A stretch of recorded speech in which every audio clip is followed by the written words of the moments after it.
Bismillahirrahmanirrahim. Assalamualaikum warahmatullahi wabarakatuh.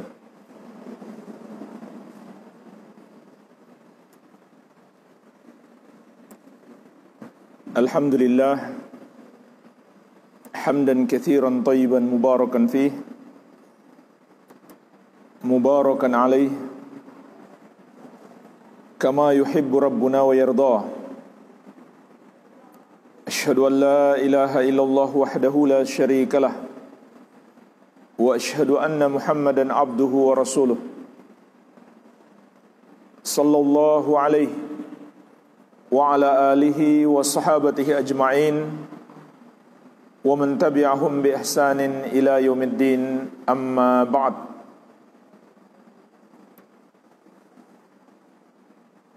Fa ikhwani fid din wa akhwati fillah, kaum muslimin wal muslimat rahimani wa rahimakumullah. Semoga Allah Azza wa Jalla senantiasa mencurahkan rahmatnya kepada kita sekalian. InsyaAllah ta'ala kita akan melanjutkan pembahasan kitab Tanbihatun ala ahkamin takhtassu bil mu'minat. Beberapa peringatan terkait dengan hukum-hukum yang khusus bagi kaum wanita, disusun oleh Fadilatul Syekh Al-Allamah Profesor Dr. Shalih Al-Fauzan hafizahullahu ta'ala. Kita akan memasuki insyaallah ta'ala Al-Faslur Rabi', pasal yang keempat, Ahkamun takhtassu bil libas wal hijab. Hukum-hukum terkait dengan pakaian khusus dan hijab wanita muslimah. Hukum-hukum terkait dengan kekhususan muslimah dalam berpakaian dan berhijab. Pembahasan pasal yang keempat ini dibagi dua oleh penulis. Kita masuk bagian yang pertama. Awalan, sifatul libas. Yajibu an yakuna libasul mar'ah al-muslimah dafiyan yasturu jami'a jismiha anir rijalil ladzina laisu min maharimiha. Wajib pakaian wanita muslimah itu lebar, panjang, yang menutupi seluruh tubuhnya dari pandangan kaum. Ya ayyuhan nabiyyu kulli azwajika wa banatika wa nisa'il mu'minina yudnina 'alaihinna min jalabibihinna. Wahai Nabi yang beriman, hendaklah mereka mengulurkan jilbabnya ke seluruh tubuh mereka. Perhatikan jemaah sekalian, Allah memerintahkan para wanita yang beriman dalam surat Al-Ahzab ayat ke-59 untuk menutupkan pakaian mereka ke seluruh tubuh mereka. Lalu bagaimana dengan surat An-Nur ayat ke-31? Waliyadribna bi khumurihinna ala juyubihinna. Hendaklah mereka menutupkan kerudung mereka sampai ke dada mereka. Surat An-Nur ayat ke-31. Jadi surat Al-Ahzab ayat 59 memerintahkan kaum wanita untuk menutupi seluruh tubuh. Tapi surat An-Nur ayat ke-31 memerintahkan mereka untuk menutupi kerudung menutupkan kerudung mereka ke atas kepala sampai ke dada. Dari atas kepala sampai ke dada. Maka kalau begitu kesimpulannya, sebagaimana juga dijelaskan para ulama, diantaranya dalam sebuah buku yang sangat bagus yang berjudul Hirasatul Fadilah, menjaga kemuliaan. Ini saya sangat menyarankan para wanita muslimah untuk membaca buku ini. Sudah ada terjemahannya. Buku yang sangat bagus, berjudul Hirasatu Al-Fadilah, yang artinya menjaga kemuliaan, disusun oleh Fadilatul Syekh Al-Allamah Profesor Dr. Bakar bin Abdullah Abu Zaid. Bakar bin Abdullah Abu Zaid rahimahullah. Ini buku yang sangat bagus bagi para wanita muslimah. Kalau perlu, ibu-ibu beli buku ini sebanyak-banyaknya dan bagi-bagikan kepada para wanita muslimah. Subhanallah, ini buku yang sangat bagus. Judulnya Hirasatu Al-Fadilah, menjaga kemuliaan, yaitu kemuliaan kaum wanita. Dan insya Allah nanti di pembahasan kita ini juga Syekh akan menyebutkan buku-buku khusus berbicara tentang pakaian wanita muslimah. Baik, jadi di dalam kitab Hirasatul Fadilah yang disusun oleh Syekh Dr. Bakar bin Abdullah Abu Zaid, beliau memberikan kesimpulan dari penjelasan para ulama berdasarkan dua ayat ini, Al-Ahzab 59 dan An-Nur 31. Maka wanita muslimah itu harus menggunakan dua pakaian. Harus menggunakan dua pakaian minimalnya. Minimalnya adalah dua pakaian.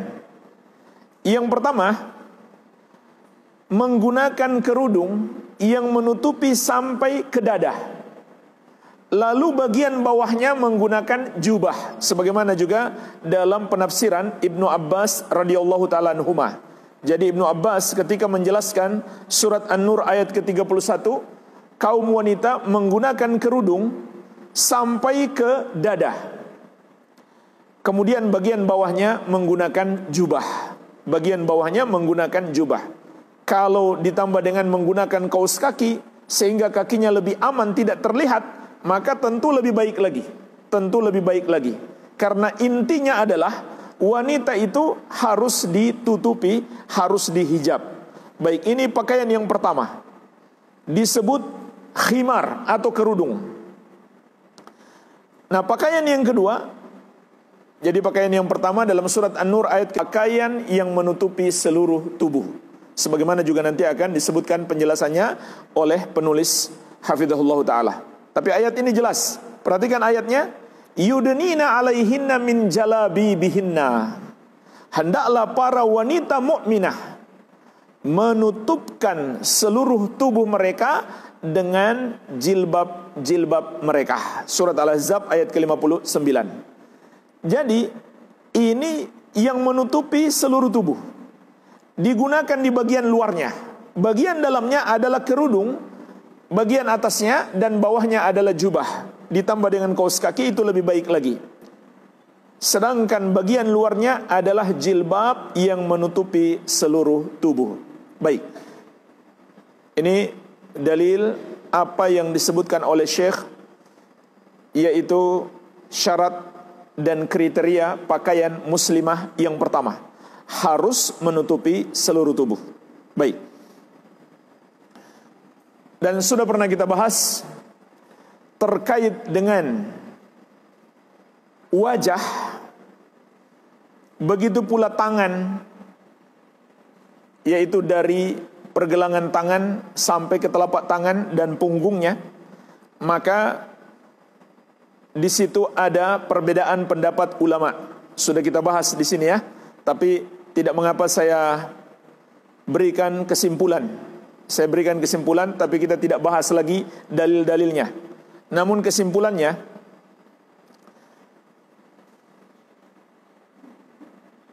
ada 4 keadaan atau 4 kondisi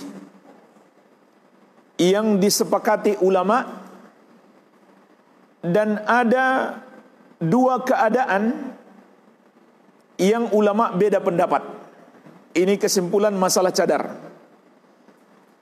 Pertama, jadi dua kesimpulan. Kesimpulan pertama yang disepakati para ulama. Kesimpulan yang kedua yang diperselisihkan para ulama. Kesimpulan yang pertama yang disepakati para ulama ada 4 kondisi.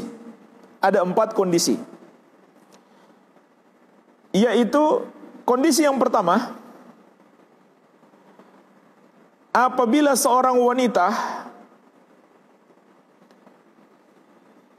wajahnya menimbulkan fitnah,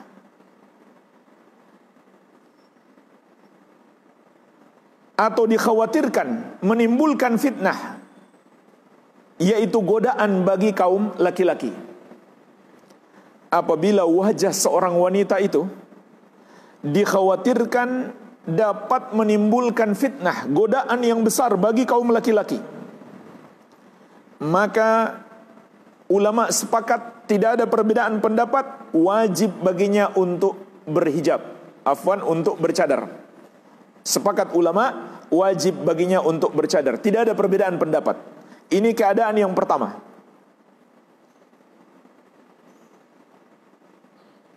Keadaan yang kedua, apabila ada laki-laki yang dikhawatirkan melihatnya dengan syahwat. Melihatnya dengan syahwat. Walaupun dia nggak cantik-cantik banget. Tapi ada kaum laki-laki yang kurang iman di sekitar situ. Mungkin dia mau lewat di situ. Yang dikhawatirkan akan tergerak syahwat mereka. Maka keadaan yang kedua ini juga disepakati ulama, tidak ada perbedaan pendapat. Hukumnya wajib bagi wanita itu bercadar. Sepakat ya, nggak ada perbedaan pendapat ulama. Kemudian keadaan yang ketiga, ulama juga sepakat boleh membuka cadar dalam kondisi darurat. Contohnya dalam pengobatan. Dokternya laki-laki misalkan, tapi sangat perlu untuk dibuka wajahnya. Penyakitnya berhubungan dengan itu, harus dibuka. Atau persaksian di pengadilan. Maka sepakat ulama boleh. Kemudian keadaan yang keempat,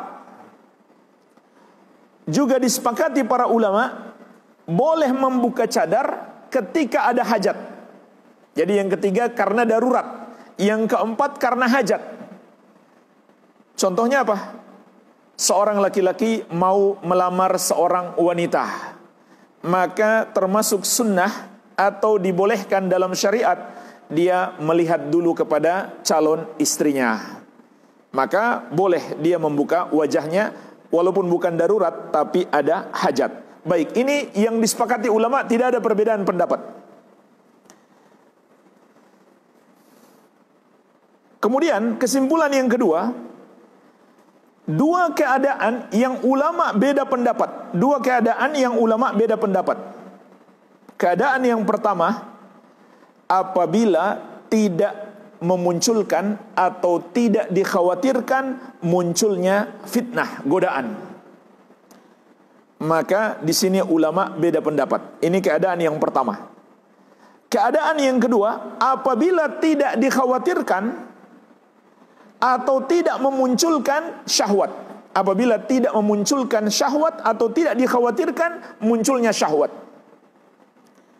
Ini dua keadaan yang ulama beda pendapat. Jadi ini kebalikannya dari dua keadaan di kesimpulan yang pertama tadi. Maka ini kebalikannya. Kalau memunculkan fitnah dan syahwat atau dikhawatirkan akan muncul fitnah dan syahwat, semua ulama sepakat wajib dia bercadar. Wajib bagi wanita muslimah bercadar. Ulama dari 4 mazhab, dari mazhab Hanafi, Maliki, Syafi'i dan Ahmad, dan ulama yang lainnya semuanya sepakat. Dalam dua keadaan ini wajib dia bercadar. Nah sekarang kebalikannya. Tidak dikhawatirkan munculnya fitnah, mungkin gak cantik-cantik banget, dan tidak pula dikhawatirkan munculnya syahwat. Maka dalam dua keadaan ini ulama beda pendapat. Ulama beda pendapat. Sebagian berkata tetap haram membuka wajahnya.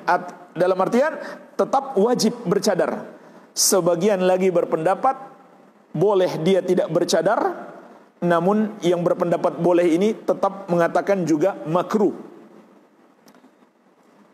Jadi dia tidak haram membuka cadar, ini pendapat yang kedua. Namun kebanyakan ulama yang berpendapat yang kedua ini tidak haram masih mengatakan hukumnya minimalnya adalah makruh. Baik, jadi ini kesimpulan yang disepakati dan yang diperselisihkan para ulama terkait dengan hukum cadar. Kemudian Syekh melanjutkan, wala takshifu li maharimiha illa ma jarat al-adah bi kashfihi min wajhiha wa kaffaiha wa qadamaiha. Dan janganlah seorang wanita muslimah membuka auratnya di hadapan mahramnya kecuali yang biasa nampak terlihat.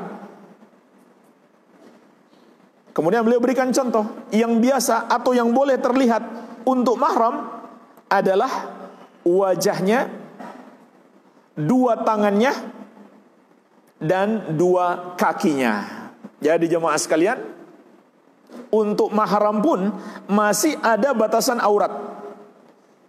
Jadi jangan mengira karena mahram, anak sendiri misalkan, lalu bebas berpakaian. Tidak, masih ada batasan aurat. Yang betul-betul bebas itu hanya suami istri. Hanya suami istri yang bebas, nggak ada batasan sama sekali. Hunna libasul lakum wa antum libasul lahunna.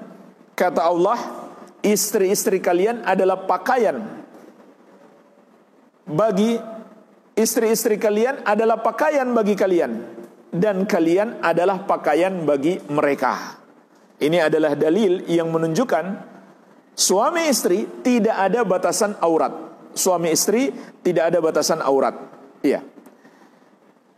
Tapi selain suami istri, walaupun mahram, masih ada batasan aurat. Selain suami istri, walaupun mahram, masih ada batasan aurat. Apa batasan auratnya? Kata Syekh, contohnya wajah, termasuk kepala, sampai ke leher. Sampai ke leher. Artinya leher ke bawah itu sudah bukan yang dibolehkan untuk terlihat di depan mahram. Begitu pula lengan. Jadi lengan ke atas, bahu dan seterusnya sudah tidak boleh lagi terlihat walaupun mahram. Begitu pula kaki, yaitu bawah betis.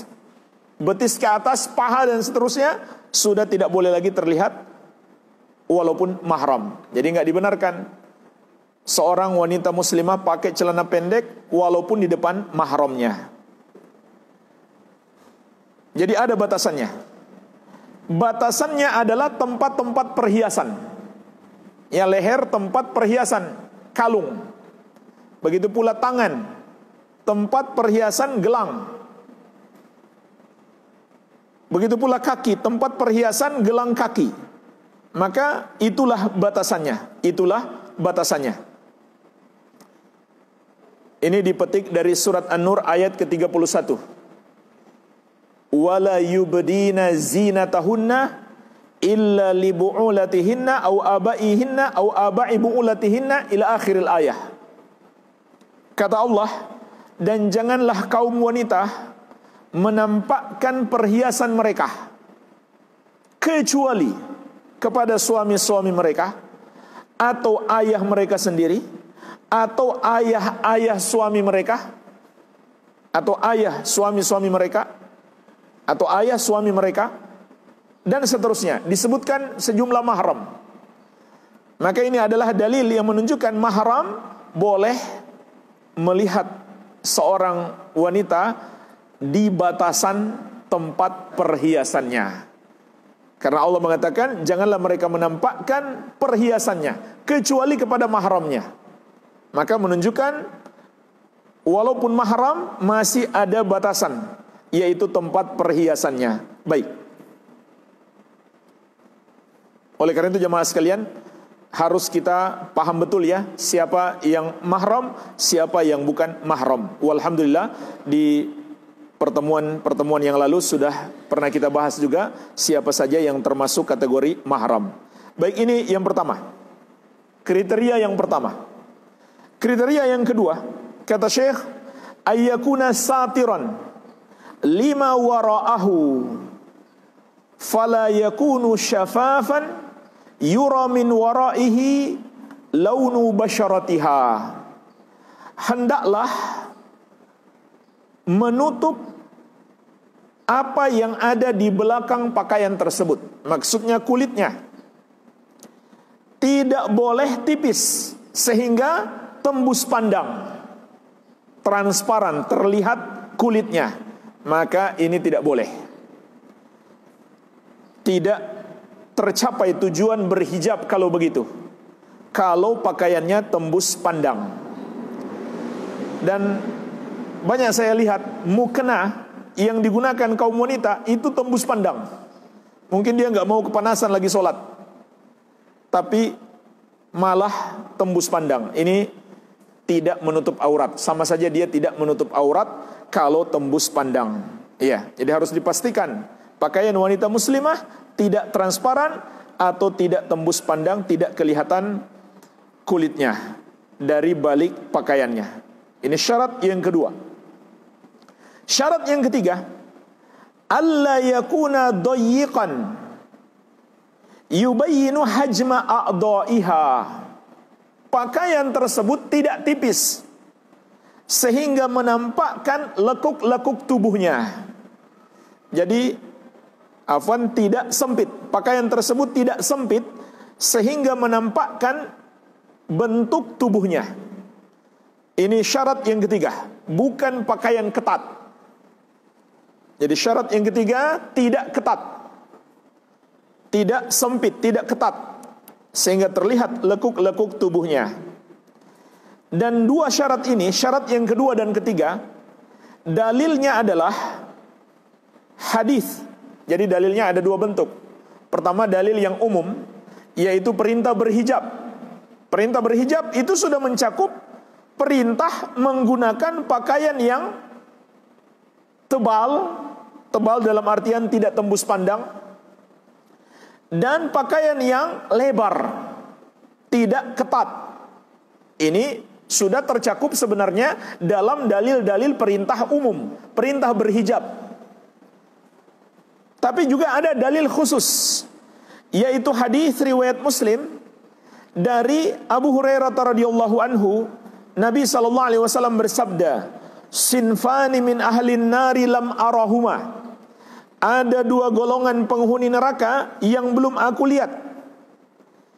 Yang pertama, nisaun kasiyatun ariyat, wanita-wanita yang berpakaian tapi telanjang. Ma'ilatun mumilat, wanita yang berjalan berlenggak-lenggok, yang bergoyang-goyang. Ru'usuhunna mithlu asnimatil bukhtil ma'ilah. Kepala-kepala mereka seperti punuk-punuk onta yang menonjol. La yadkhulnal jannata wa la yajidna rihaha. Mereka tidak akan masuk surga dan tidak akan mencium harumnya. Wa rijalun ma'ahum siyatun ka'adnabil baqari yadribuna biha ibadallah. Kemudian golongan yang kedua, orang-orang yang memegang cambuk-cambuk dari ekor-ekor sapi yang dengannya mereka memukul hamba-hamba Allah. Jadi ini dua golongan, kata Nabi SAW, termasuk penghuni neraka yang belum aku lihat. Maka salah satunya adalah wanita-wanita yang berpakaian tapi telanjang. Para ulama menjelaskan makna berpakaian tapi telanjang, dia berpakaian tapi tembus pandang atau sempit, ketat. Itulah yang dimaksud berpakaian tapi telanjang. atau tidak menutupi seluruh tubuh. Jadi 3 makna yang dimaksud dalam hadis ini. Wanita yang berpakaian tapi telanjang itu ada 3 makna. Yang pertama, pakaiannya tembus pandang. Yang kedua, pakaiannya ketat sehingga lekuk-lekuk tubuhnya terlihat, masih sangat menarik, menggoda kaum laki-laki. Kemudian yang ketiga, tidak menutupi seluruh tubuh.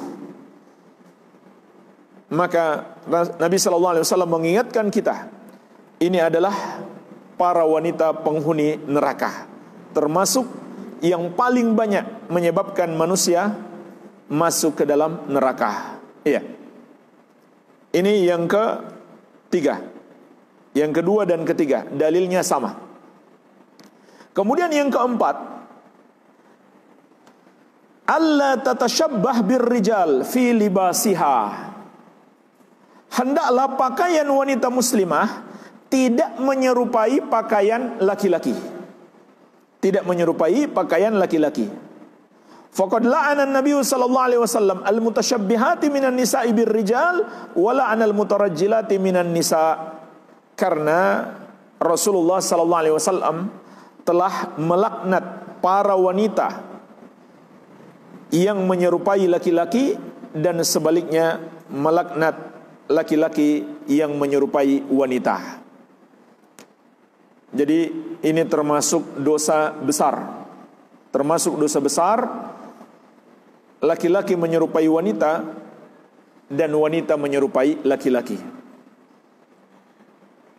Sebagaimana di dalam hadis Ibnu Abbas radhiyallahu taala anhuma, diriwayatkan Al-Bukhari, Ibnu Abbas mengatakan, la'ana Rasulullah sallallahu alaihi wasallam al-mutasyabbihina minar rijali bin nisa wal mutasyabbihati minan nisa'i bir rijal. Rasulullah sallallahu alaihi wasallam melaknat laki-laki yang menyerupai wanita dan wanita yang menyerupai laki-laki. Dilaknat pelakunya oleh Rasulullah sallallahu alaihi wa ala alihi wasallam. Artinya itu adalah dosa yang sangat besar. Dan juga dari Abu Hurairah radhiyallahu anhu, diriwayatkan oleh Imam Abu Daud. Kata Abu Hurairah radhiyallahu anhu, la'ana Rasulullah sallallahu alaihi wasallam ar-rajula yalbasu libsatal mar'ah wal mar'ata talbasu libsatar rajul.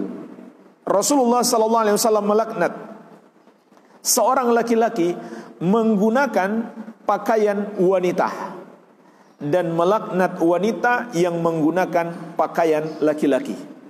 Maksudnya model pakaiannya. Rasulullah sallallahu alaihi wasallam melaknat laki-laki yang menggunakan pakaian seperti pakaian wanita, dan sebaliknya melaknat wanita yang berpakaian seperti pakaian kaum laki-laki. Jadi itu adalah dosa yang sangat besar. Maka hendaklah dijauhi oleh kaum wanita. Nah, jemaah sekalian, pertanyaannya, seperti apa yang dimaksud dengan menyerupai kaum laki-laki? Seperti apa pakaian wanita muslimah yang menyerupai kaum laki-laki? Maka Syekh berkata, wa tashabbuhuha birrajul fi libasihi an talbasa ma yakhtassu bihi naw'an wa sifatan fi urfi kulli mujtama'in bihasabihi. Dan tasyabbuh, menyerupainya wanita dengan kaum laki-laki dalam berpakaian adalah ketika dia menggunakan pakaian yang khusus bagi kaum laki-laki, baik dari segi jenisnya maupun tata caranya, baik dari model pakaian maupun cara berpakaian. Nah, pertanyaannya, bagaimana kita mengetahui itu pakaian khusus laki-laki? Kata Syekh, kembalinya kepada urf, kebiasaan masyarakat. Jadi syariat tidak memberi ketetapan khusus dalam hal ini. Di mana satu masyarakat menganggap itu pakaian laki-laki, itu cocoknya bagi kaum laki-laki, maka tidaklah pantas wanita menggunakannya. Tidaklah pantas wanita menggunakannya. Jadi kembali kepada urf. Tidak ada model pakaian laki-laki dan wanita yang ditentukan secara detail dalam syariat. Maka kembali kepada urf. Jadi kalau kebiasaan di masyarakat kita, pakaian seperti itu atau model berpakaian seperti itu adalah kebiasaan kaum laki-laki, maka kaum wanita tidak boleh melakukannya. Iya. Dan kesimpulannya jemaah sekalian, kesimpulannya Syekh juga menukil penjelasan Syekhul Islam Ibnu Taimiyah rahimahullah, dan beliau menjelaskan panjang lebar. Kesimpulannya ada dua. Kesimpulannya ada dua untuk mengetahui pakaian itu adalah pakaian khusus kaum laki-laki yang wanita tidak boleh menggunakannya. Kalau dia gunakan, dia terlaknat oleh Rasulullah sallallahu alaihi wasallam. Ada dua kategori. Kategori yang pertama,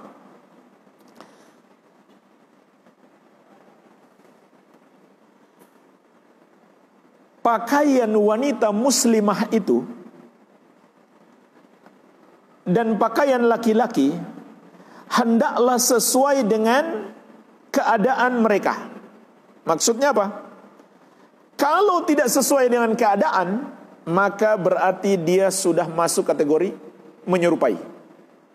Nah, wanita muslimah yang sesuai dengan keadaannya, yang disyariatkan baginya adalah menutupi auratnya dan tidak tabarruj, tidak menampakkan perhiasan, tidak terlihat indah.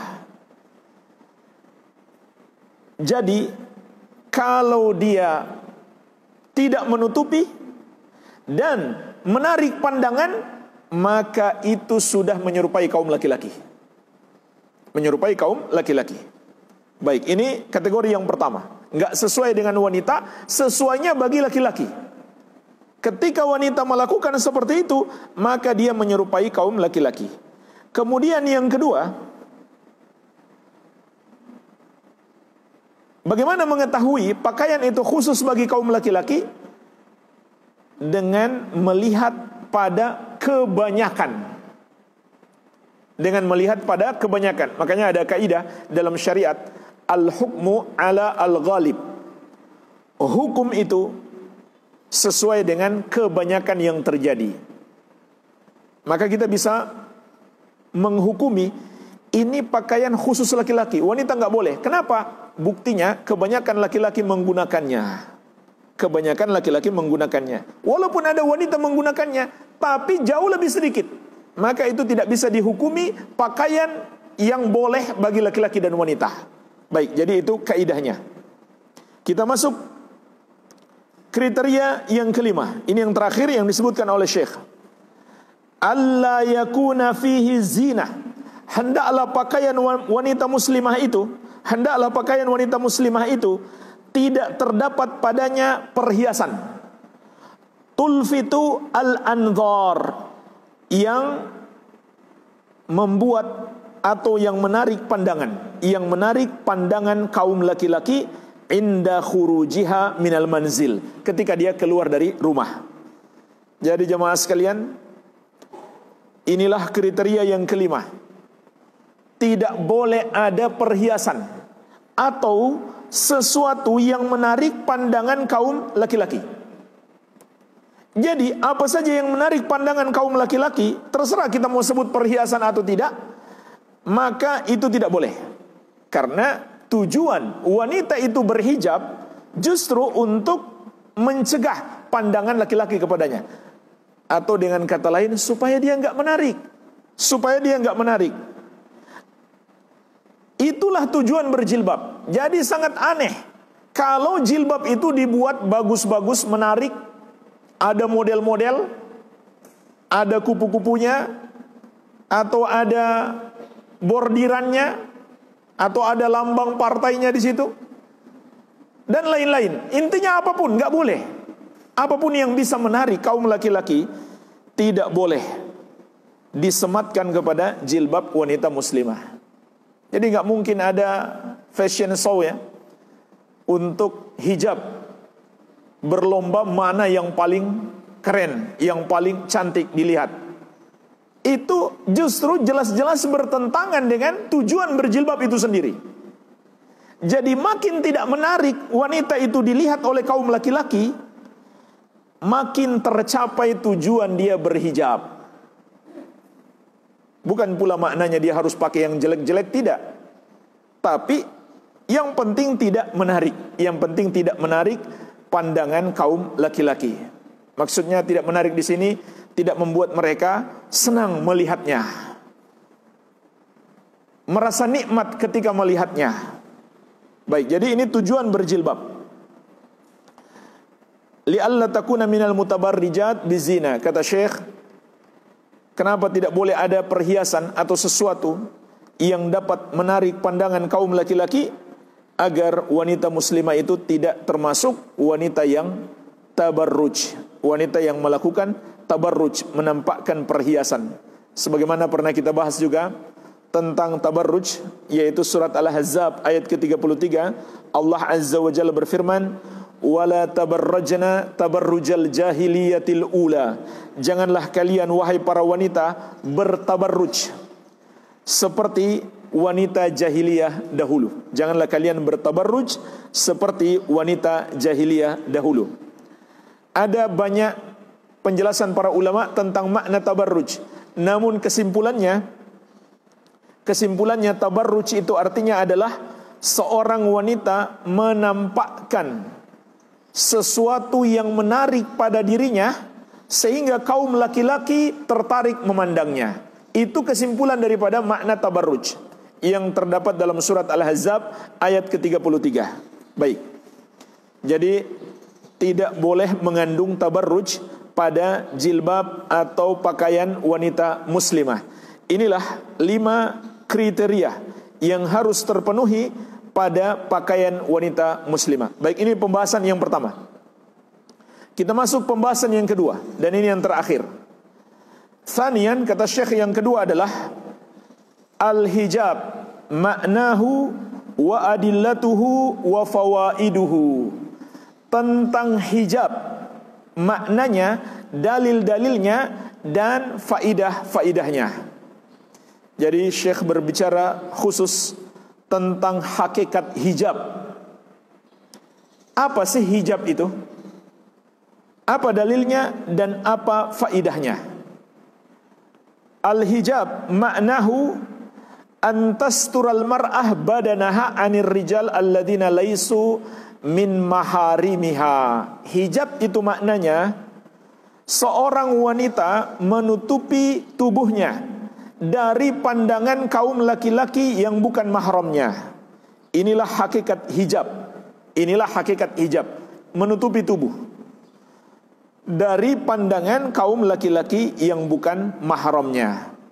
Kama qala ta'ala, sebagaimana firman Allah, wala yubdina zinatahunna illa li bu'ulatihinna aw abaihinna aw abai bu'ulatihinna aw abnaihinna aw abnai bu'ulatihinna aw ikhwanihinna aw bani ikhwanihinna aw bani akhawatihinna. Dan janganlah kaum wanita menampakkan perhiasannya kecuali kepada suami mereka atau ayah-ayah mereka atau ayah-ayah suami mereka, mertua, atau anak-anak mereka sendiri, atau anak-anak suami mereka. Ya, misalkan suaminya punya anak dari istri yang lain, maka itu mahram. Atau saudara-saudara laki-laki mereka, kakak dan adik. Apakah kakak seayah dan seibu, atau seayah saja, atau seibu saja, semuanya mahram. Asal ada hubungan seayah atau seibu. Kalau anak bawaan, janda dan duda menikah dari pernikahan sebelumnya bawa anak, maka anak mereka masing-masing bukan mahram, karena bukan seayah, bukan pula seibu. Bukan seayah, bukan pula seibu, maka bukan mahram. Kemudian berikutnya, atau anak saudara-saudara mereka yang laki-laki, atau anak saudari-saudari mereka yang perempuan, yaitu ponakan. Yang terakhir ponakan, ponakan dari saudara laki-laki maupun ponakan dari saudara perempuan adalah mahram. Iya. Tapi anak kita dan ponakan kita bukan mahram. Jadi kalau kita punya ponakan, maka ponakan kita adalah mahram. Tapi anak kita dengan ponakan kita bukanlah mahram. Jadi seorang muslimah misalkan, dia punya ponakan laki-laki, anak kakaknya yang laki-laki atau kakaknya yang perempuan, atau adiknya yang laki-laki atau adiknya perempuan, maka ponakannya yang laki-laki ini adalah mahram. Tapi kalau muslimah ini punya anak perempuan, maka anaknya bukan mahram bagi ponakannya. Iya. Sehingga mereka kalau mau dinikahkan ya boleh saja, kalau mau dinikahkan, karena bukan mahram. Jadi sepupu bisa dinikahkan, sepupu bisa dipupuk. Kemudian, jadi ini surat An-Nur ayat ke-31. Surat Al-Ahzab ayat ke-53, Allah Azza wa Jalla berfirman, "Wa idza sa'altumuhunna mata'an fas'aluhunna min wara'i hijabin."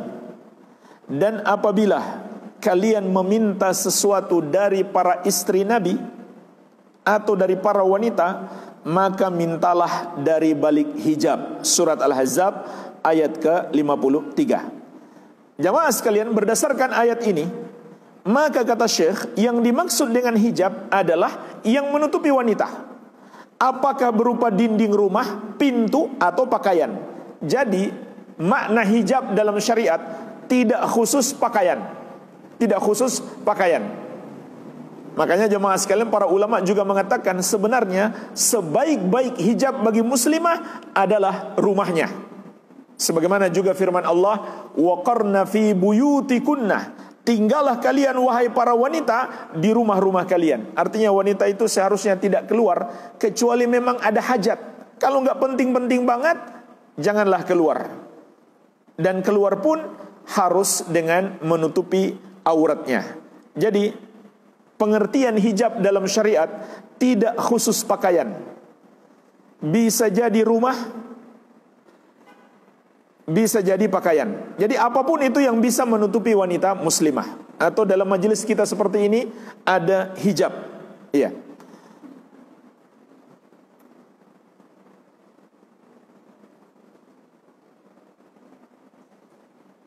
Kemudian di sini Syekh memberikan faidah. Wa lafdzul ayah wa in kana waridan fi azwajin nabiy sallallahu alaihi wasallam fa inna hukmahu amun li jami'il mu'minat. Lafaz ayat ini surat Al-Ahzab ayat 53 meskipun turun terkait dengan istri-istri Nabi sallallahu alaihi wasallam, tetapi hukumnya bersifat umum. Hukumnya bersifat umum bagi seluruh wanita mukminah. Bagi seluruh wanita mukminah. Kenapa jemaah sekalian? Paling tidak karena dua sebab. Paling tidak karena dua sebab. Iya. Yang pertama, lafaznya bersifat umum. Lafaznya bersifat umum. Makanya ada kaidah di kalangan ulama ahli tafsir, al-ibratu bi umumil lafzi la bi khususis sabab. Yang menjadi patokan adalah keumuman lafaz, bukan kekhususan sebab. Jadi kalau kita perhatikan ayat ini, lafaznya umum, walaupun sebab turun ayat ini terkait dengan istri-istri Nabi sallallahu alaihi wasallam dan para sahabat. Jadi kepada istri-istri Nabi sallallahu alaihi wasallam dan para sahabat Allah mengatakan, "Wahai para sahabat, kalau kalian ada keperluan kepada istri-istri Nabi, mintalah keperluan itu dari balik hijab." Tapi lafaznya tidak menyebut khusus bagi sahabat dan khusus bagi wanita muslimah, khusus bagi istri Nabi sallallahu alaihi wasallam. Jadi tidak ada lafaz yang mengkhususkan mereka. Lafaznya bersifat umum. Lafaznya bersifat umum sehingga hukumnya mencakup umum. Baik. Ini alasan yang pertama. Mengapa ayat ini bermakna umum tidak khusus bagi tidak khusus bagi istri-istri Nabi sallallahu alaihi wasallam. Kemudian alasan yang kedua, Syekh mengatakan karena Allah menjelaskan kepada kita illah, sebab mengapa para sahabat dan istri-istri Nabi sallallahu alaihi wasallam diperintahkan untuk saling berhijab. Apa sebabnya? Dzalikum atharu liqulubikum wa qulubihinna. Karena yang demikian itu, dengan adanya hijab di antara kalian, lebih suci bagi hati kalian dan hati mereka. Hati kalian para sahabat dan hati mereka para istri Nabi sallallahu alaihi wasallam, atau hati kalian wahai kaum lelaki dan hati mereka kaum wanita. Maka Allah katakan lebih suci. Ini adalah alasan yang umum, mencakup seluruh kaum muslimin, membutuhkan untuk mensucikan hati, bukan hanya istri-istri Nabi sallallahu alaihi wasallam dan para sahabat. Kemudian ada alasan lagi yang ketiga, yaitu qiyas aula. Qiyas aula, bukan sekedar qiyas, tapi qiyas aula. Artinya dikiaskan. Apabila sahabat dan istri-istri Nabi sallallahu alaihi wasallam diperintahkan untuk saling berhijab, maka dikiaskan juga kepada kita. Kita juga muslim dan muslimah kalau begitu harus berhijab. Bahkan kita yang lebih membutuhkan hijab daripada sahabat dan istri-istri Nabi sallallahu alaihi wasallam. Berarti kita aula. Jadi lebih butuh, lebih pantas untuk berhijab. Karena kita tidak ragukan lagi, para istri Nabi sallallahu alaihi wasallam hatinya yang paling suci. Para sahabat Nabi sallallahu alaihi wasallam hati mereka yang paling bersih, yang paling kuat imannya dan mendalam ilmunya. Bersamaan dengan itu Allah masih menyuruh mereka berhijab. Maka kalau begitu kita yang lebih pantas disuruh untuk berhijab. Jadi enggak masuk akal, bertentangan dengan akal sehat kalau ada orang yang berpendapat perintah berhijab hanya khusus sahabat dan istri-istri Nabi sallallahu alaihi wasallam. Ya memang ada pendapat seperti itu.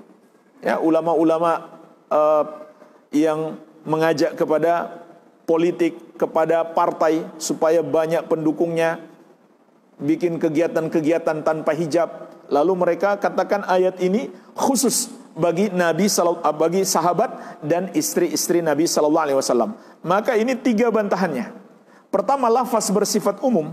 Yang kedua, sebabnya adalah sebab yang bersifat umum juga, yaitu untuk menjaga hati. Yang ketiga, qiyas aula. Dikiaskan secara aula, secara lebih pantas, bukan sekedar kias. Kalau sahabat dan istri Nabi sallallahu alaihi wasallam saja butuh untuk berhijab, maka kita yang lebih butuh, karena kita yang jelas lebih lemah imannya, lebih kurang ilmunya. Baik. Jadi makna hijab mencakup semua yang menutupi. Pakaiankah, atau kain hijab, atau rumah, dan rumah yang terbaik sebagai hijab bagi wanita muslimah. Makanya jemaah sekalian, juga sering kita ingatkan, tidak boleh ada di rumah itu tinggal bersama yang tidak punya hubungan mahram. Nggak boleh. Bagaimana caranya rumah menjadi hijab kalau begitu? Jika tinggal di rumah bukan mahram, ipar-iparan misalkan, ya, saudara ipar bukan mahram, tidak boleh tinggal serumah, kecuali rumahnya dibagi dua, digembok, nggak ada akses. Begitu pula pembantu, harus diberikan batasan jelas. Andai dia tinggal di rumah kita, ini ruangan khusus pembantu, yang itu ruangan keluarga yang punya hubungan mahram. Kalau dia mau masuk ke situ, mau bersih-bersih, dia izin dulu, mereka pindah tempat dulu, dan seterusnya. Jadi pada dasarnya tidak boleh tinggal serumah yang tidak punya hubungan mahram, karena tidak mungkin berhijab. Tidak mungkin rumah menjadi hijab kalau tinggal bersama orang-orang yang tidak punya hubungan mahram, kecuali ada batasan yang jelas dan tegas di dalam rumah tersebut. Iya.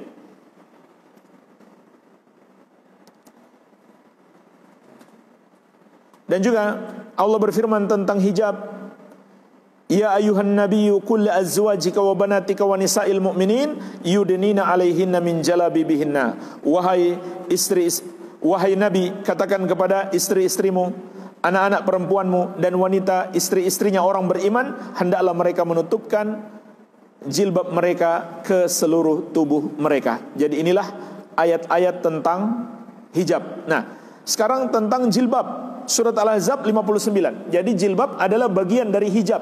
Hijab itu maknanya bersifat umum. Jadi di sini kita bahas juga apa perbedaan hijab dan jilbab. Hijab itu bersifat umum, mencakup pakaian ataupun apa saja yang menutupi kaum wanita. Seperti di majelis ilmu ada hijab, begitu pula rumah digunakan sebagai hijab bagi muslimah. Makanya juga jemaah sekalian, kita kalau mau datang bertamu, kita disuruh mengucapkan salam dan minta izin masuk, jangan menerobos begitu saja. Begitu pula dianjurkan ketika kita berdiri di depan rumah orang lain, jangan berdiri depan pintunya, tapi berdiri di samping, sehingga kalau dia buka pintunya tidak terlihat sesuatu yang dia tidak ingin dilihat. Begitu pula dilarang keras mengintip di rumah orang lain. Sampai-sampai ada hadis, kalau tuan rumah menusuk mata orang yang mengintip, maka tuan rumah itu tidak berdosa. Jadi hati-hati. Kita mengintip rumah orang lain, ditusuk mata kita, maka dia tidak berdosa. Kita yang berdosa malah. Iya. Jadi rumah adalah hijab. Maka makna hijab bersifat umum. Adapun jilbab adalah khusus pakaian, yaitu pakaian yang menutupi seluruh tubuh. Sebagaimana di sini juga disebutkan, dinukil oleh Syekh dari Syekhul Islam Ibn Taimiyah rahimahullah, wa huwa al-izar al-kabir alladhi yughatti ra'saha wa sa'ira badaniha. Jilbab itu adalah pakaian yang besar, yang luas, yang menutupi kepala wanita dan seluruh anggota tubuhnya. Jadi ini pengertian hijab. Ini pengertian hijab. Baik.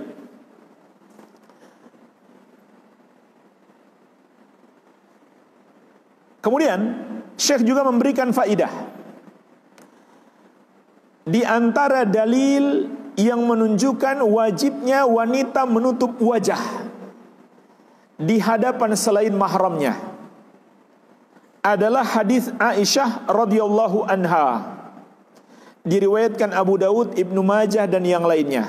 Beliau mengatakan, kana rukban yamurruna bina wa nahnu ma'a Rasulillah sallallahu alaihi wasallam muhrimat, fa idza hadau bina sadalat ihdana jilbabana, fa idza hadhu bina sadalat ihdana jilbabaha min ra'siha ala wajhiha, fa idza jawazana kashafnahu. Kata Ummul Mukminin Aisyah radhiyallahu anha, dahulu kaum laki-laki yang berkendaraan melewati kami dan kami bersama Rasulullah sallallahu alaihi wasallam sedang melakukan ihram.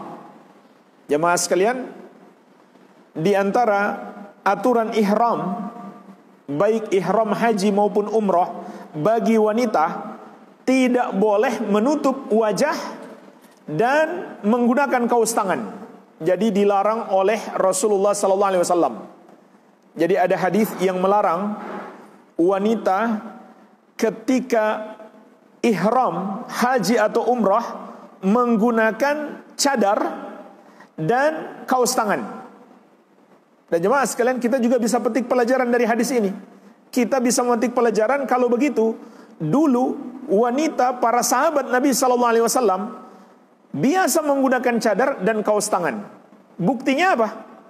Rasulullah sallallahu alaihi wasallam menyuruh mereka lepaskan ketika sedang ihram. Iya kan? Kalau mereka enggak gunakan, ya enggak perlu Nabi sallallahu alaihi wasallam menyuruh mereka untuk melepaskan. Itu menunjukkan mereka menggunakannya, sehingga beliau melarang mereka untuk menggunakannya ketika sedang ihram. Itu pun jemaah sekalian, itu pun mereka menutup wajahnya sebagaimana diceritakan oleh Aisyah dalam hadis ini, ketika kaum laki-laki itu melewati kami, maka setiap dari kami para wanita menurunkan jilbabnya ke wajahnya, dari atas kepalanya ke wajahnya. Apabila kaum laki-laki itu sudah melewati kami, maka kami singkap kembali wajah kami. Jadi jemaah sekalian, kesimpulannya, solusi bagi wanita muslimah ketika ihram dan umrah untuk menutupi wajah dan tangannya adalah dengan jilbab. Adalah dengan jilbab, bukan dengan cadar dan kaos tangan. Iya. Jadi begitu caranya dia tutupi. Kalau begitu memang jilbabnya harus lebar sehingga bisa ditarik-tarik untuk bisa menutupi wajahnya, begitu pula tangannya. Kalau tangannya ya sebenarnya sudah otomatis tertutup. Sudah otomatis tertutup karena jilbabnya luas. Makanya di riwayat ini Aisyah hanya mengatakan kami menurunkan jilbab kami untuk menutupi wajah. Adapun tangannya sudah otomatis tertutup karena jilbabnya lebar.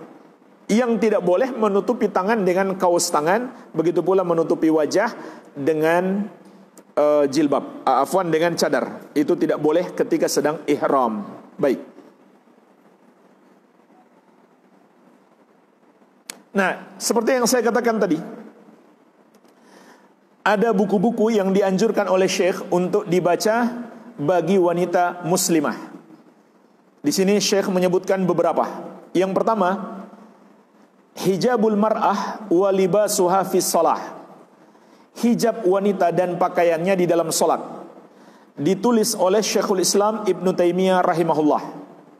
Yang kedua, Hukmus Sufur wal Hijab.